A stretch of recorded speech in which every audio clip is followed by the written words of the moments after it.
Audiobook.org. Uncle Tom's Cabin by Harriet Beecher Stowe. Chapter 29. The Unprotected. We hear often of the distress of the negro servants on the loss of a kind master, and with good reason, for no creature on God's earth is left more utterly unprotected and desolate than the slave in these circumstances.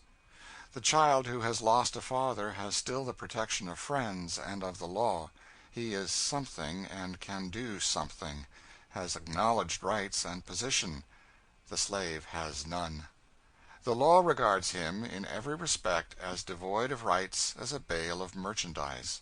The only possible acknowledgment of any of the longings and wants of a human and immortal creature which are given to him comes to him through the sovereign and irresponsible will of his master, and when that master is stricken down, nothing remains. The number of those men who know how to use wholly irresponsible power humanely and generously is small. Everybody knows this, and the slave knows it best of all, so that he feels that there are 10 chances of his finding an abusive and tyrannical master to 1 of his finding a considerate and kind one. Therefore is it that the wail over a kind master is loud and long, as well it may be. When Sinclair breathed his last, terror and consternation took hold of all his household. He had been stricken down so in a moment, in the flower and strength of his youth. Every room and gallery of the house resounded with sobs and shrieks of despair. Marie, whose nervous system had been enervated by a constant course of self-indulgence, had nothing to support the terror of the shock, and, at the time her husband breathed his last, was passing from one fainting fit to another, and he to whom she had been joined in the mysterious tie of marriage passed from her forever without the possibility of even a parting word.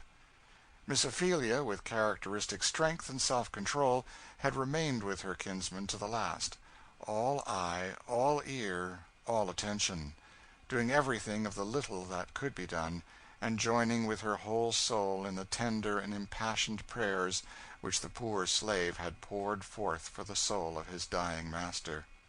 When they were arranging him for his last rest, they found upon his bosom a small plain miniature case, opening with a spring. It was a miniature of a noble and beautiful female face, and on the reverse, under a crystal, a lock of dark hair.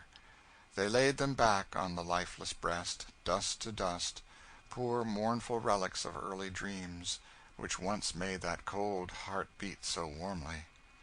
Tom's whole soul was filled with thoughts of eternity, and while he ministered around the lifeless clay, he did not once think that the sudden stroke had left him in hopeless slavery. He felt at peace about his master, for in that hour when he had poured forth his prayer into the bosom of his Father, he had found an answer of quietness and assurance springing up within himself. In the depths of his own affectionate nature he felt able to perceive something of the fullness of divine love, for an old oracle hath thus written, "He that dwelleth in love dwelleth in God, and God in him." Tom hoped and trusted, and was at peace. But the funeral passed, with all its pageant of black crape and prayers and solemn faces, and back rolled the cool, muddy waves of everyday life, and up came the everlasting hard inquiry of, what is to be done next? It rose to the mind of Marie as, dressed in loose mourning robes and surrounded by anxious servants, she sat up in a great easy-chair and inspected samples of crape and bombazine. It rose to Miss Ophelia, who began to turn her thoughts towards her northern home. It rose, in silent terrors, to the minds of the servants, who well knew the unfeeling, tyrannical character of the mistress in whose hands they were left. All knew very well that the indulgences which had been accorded to them were not from their mistress, but from their master, and that, now he was gone, there would be no screen between them and every tyrannous infliction which a temper soured by affliction might devise. It was about a fortnight after the funeral that Miss Ophelia, busied one day in her apartment, heard a gentle tap at the door. She opened it, and there stood Rosa, the pretty young quadroon, whom we have before often noticed, her hair in disorder, and her eyes swelled with crying. "Oh, Miss Feely," she said, falling on her knees and catching the skirt of her dress, "do go to Miss Marie for me. Do plead for me. She's going to send me out to be whipped. Look there." And she handed to Miss Ophelia a paper. It was an order, written in Marie's delicate Italian hand, to the master of a whipping establishment to give the bearer 15 lashes. "What have you been doing?" said Miss Ophelia. "You know, Miss Feely, I've got such a bad temper. It's very bad of me. I was trying on Miss Marie's dress, and she slapped my face, and I spoke out before I thought, and was saucy, and she said that she'd bring me down, and have me know once for all that I wasn't going to be so topping as I had been, and she wrote this, and says I shall carry it. I'd rather she'd kill me right out." Miss Ophelia stood considering, with the paper in her hand. "You see, Miss Feely," said Rosa, "I don't mind the whipping so much, if Miss Marie or you was to do it, but to be sent to a man, and such a horrid man, the shame of it, Miss Feely." Miss Ophelia well knew that it was the universal custom to send women and young girls to whipping-houses, to the hands of the lowest of men vile enough to make this their profession, there to be subjected to brutal exposure and shameful correction. She had known it before, but hitherto she had never realized it, till she saw the slender form of Rosa almost convulsed with distress. All the honest blood of womanhood, the strong New England blood of liberty, flushed to her cheeks, and throbbed bitterly in her indignant heart. But with habitual prudence and self-control she mastered herself, and, crushing the paper firmly in her hand, she merely said to Rosa, "Sit down, child, while I go to your mistress." "Shameful, monstrous, outrageous," she said to herself as she was crossing the parlor. She found Marie sitting up in her easy-chair, with Mammy standing by her, combing her hair. Jane sat on the ground before her, busy in chafing her feet. "How do you find yourself today?" said Miss Ophelia. A deep sigh and a closing of the eyes was the only reply for a moment. Then Marie answered, "Oh, I don't know, cousin. I suppose I'm as well as I ever shall be." And Marie wiped her eyes with a cambric handkerchief bordered with an inch deep of black. "I came," said Miss Ophelia, with a short dry cough such as commonly introduces a difficult subject, "I came to speak with you about poor Rosa." Marie's eyes were open wide enough now, and a flush rose to her sallow cheeks as she answered sharply, "Well, what about her?" "She is very sorry for her fault." "She is she? She'll be sorrier before I've done with her. I've endured that child's impudence long enough, and now I'll bring her down. I'll make her lie in the dust." "But could not you punish her some other way? Some way that would be less shameful?" "I mean to shame her. That's just what I want. She has all her life presumed on her delicacy, and her good looks, and her ladylike airs, till she forgets who she is. I'll give her one lesson that will bring her down, I fancy."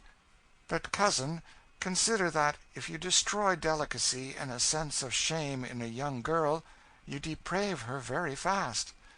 "Delicacy!" said Marie, with a scornful laugh. "A fine word for such as she! I'll teach her, with all her airs, that she's no better than the raggedest black wench that walks the streets. She'll take no more airs with me." "You will answer to God for such cruelty," said Miss Ophelia with energy. "Cruelty? I'd like to know what the cruelty is. I wrote orders for only 15 lashes, and told him to put them on lightly. I'm sure there's no cruelty there." "No cruelty?" said Miss Ophelia. "I'm sure any girl might rather be killed outright." "It might seem so to anybody with your feeling, but all these creatures get used to it. It's the only way they can be kept in order. Once let them feel that they are to take any airs about delicacy and all that, and they'll run all over you, just as my servants always have. I've begun now to bring them under, and I'll have them all to know that I'll send one out to be whipped as soon as another, if they don't mind themselves," said Marie, looking round her decidedly. Jane hung her head and cowered at this, for she felt as if it was particularly directed to her. Miss Ophelia sat for a moment, as if she had swallowed some explosive mixture, and were ready to burst. Then, recollecting the utter uselessness of contention with such a nature, she shut her lips resolutely, gathered herself up, and walked out of the room. It was hard to go back and tell Rosa that she could do nothing for her, and shortly after one of the manservants came to say that her mistress had ordered him to take Rosa with him to the whipping-house, whither she was hurried in spite of her tears and entreaties.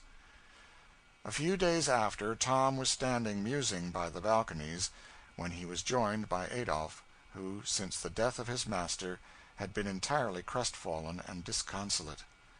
Adolphe knew that he had always been an object of dislike to Marie, but while his master lived he had paid but little attention to it. Now that he was gone, he had moved about in daily dread and trembling, not knowing what might befall him next. Marie had held several consultations with her lawyer. After communicating with St. Clair's brother, it was determined to sell the place and all the servants except her own personal property, and these she intended to take with her and go back to her father's plantation. "Do you know, Tom, that we's all got to be sold?" said Adolphe. "How did you hear that?" said Tom. "I hid myself behind the curtains when Mrs. was talking with a lawyer. In a few days we shall be sent off to auction, Tom." "The Lord's will be done," said Tom, folding his arms and sighing heavily. "We'll never get another such a master," said Adolphe apprehensively. "But I'd rather be sold than take my chance under Mrs."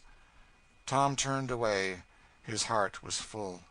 The hope of liberty, the thought of distant wife and children, rose up before his patient soul, as to the mariner shipwrecked almost in port rises the vision of the church spire and loving roofs of his native village, seen over the top of some black wave only for one last farewell. He drew his arms tightly over his bosom, and choked back the bitter tears, and tried to pray. The poor old soul had such a singular unaccountable prejudice in favor of liberty that it was a hard wrench for him, and the more he said, "Thy will be done," the worse he felt. He sought Miss Ophelia, who, ever since Eva's death, had treated him with marked and respectful kindness. "Miss Feely," he said, "Massa St. Clair promised me my freedom. He told me that he had begun to take it out for me, and now, perhaps, if Miss Feely would be good enough to speak about it to Missis, she would feel like going on with it, was it as Massa St. Clair's wish." "I'll speak for you, Tom, and do my best," said Miss Ophelia. "But if it depends on Mrs. St. Clair, I can't hope much for you. Nevertheless, I will try."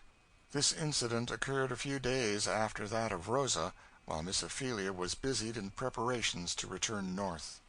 Seriously reflecting within herself, she considered that perhaps she had shown too hasty a warmth of language in her former interview with Marie, and she resolved that she would now endeavor to moderate her zeal, and to be as conciliatory as possible. So the good soul gathered herself up, and, taking her knitting, resolved to go into Marie's room, be as agreeable as possible, and negotiate Tom's case with all the diplomatic skill of which she was mistress. She found Marie reclining at length upon a lounge, supporting herself on one elbow by pillows, while Jane, who had been out shopping, was displaying before her certain samples of thin black stuffs. "That will do," said Marie, selecting one, "only I'm not sure about its being properly mourning." "Laws, missus," said Jane volubly, "Mrs. General Durbanon wore just this very thing after the General died last summer. It makes up lovely." "What do you think?" said Marie to Miss Ophelia. "It's a matter of custom, I suppose," said Miss Ophelia. "You can judge about it better than I." "The fact is," said Marie, "that I haven't a dress in the world that I can wear, and as I am going to break up the establishment and go off next week, I must decide upon something." "Are you going so soon?" "Yes. St. Clair's brother has written, and he and the lawyer think that the servants and furniture had better be put up at auction, and the place left with our lawyer. "There's one thing I wanted to speak with you about," said Miss Ophelia. "Augustine promised Tom his liberty, and began the legal forms necessary to it. I hope you will use your influence to have it perfected."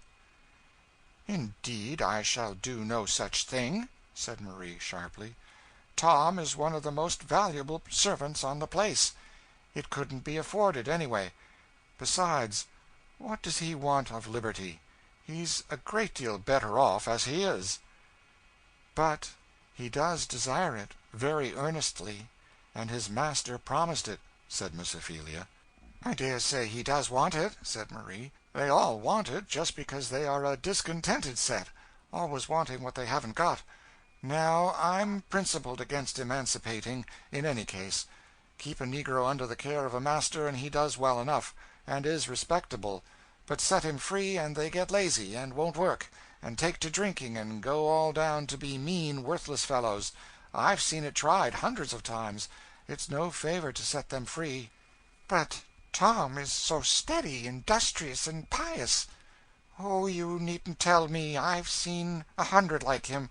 He'll do very well, as long as he's taken care of, that's all." "But then, consider," said Miss Ophelia, "when you set him up for sale, the chances of his getting a bad master." "Oh, that's all humbug," said Marie. "It isn't one time in 100 that a good fellow gets a bad master. Most masters are good, for all the talk that is made. I've lived and grown up here in the South, and I never yet have acquainted with a master that didn't treat his servants well, quite as well as is worth while. I don't feel any fears on that head." "Well," said Miss Ophelia, energetically, "I know it was one of the last wishes of your husband that Tom should have his liberty. It was one of the promises that he made to dear little Eva on her deathbed, and I should not think you would feel at liberty to disregard it." Marie had her face covered with her handkerchief at this appeal, and began sobbing and using her smelling bottle with great vehemence. "Everybody goes against me," she said. "Everybody is so inconsiderate. I shouldn't have expected that you would bring up all these remembrances of my troubles to me. It's so inconsiderate. But nobody ever does consider. My trials are so peculiar. It's so hard that when I had only one daughter she should have been taken, and when I had a husband that just exactly suited me, and I'm so hard to be suited, he should be taken. And you seem to have so little feeling for me, and keep bringing it up to me so carelessly, when you know how it overcomes me. I suppose you mean well, but it is very inconsiderate, very." And Marie sobbed and gasped for breath, and called Mammy to open the window, and to bring her the camphor bottle, and to bathe her head, and unhook her dress. And in the general confusion that ensued, Miss Ophelia made her escape to her apartment. She saw at once that it would do no good to say anything more, for Marie had an indefinite capacity for hysteric fits, and after this, whenever her husband's or Eva's wishes with regard to the servants were alluded to, she always found it convenient to set one in operation. Miss Ophelia, therefore, did the next best thing she could for Tom. She wrote a letter to Mrs. Shelby for him, stating his troubles, and urging them to send to his relief. The next day Tom and Adolphe and some half a dozen other servants were marched down to a slave warehouse to await the convenience of the trader, who was going to make up a lot for auction. End of chapter 29.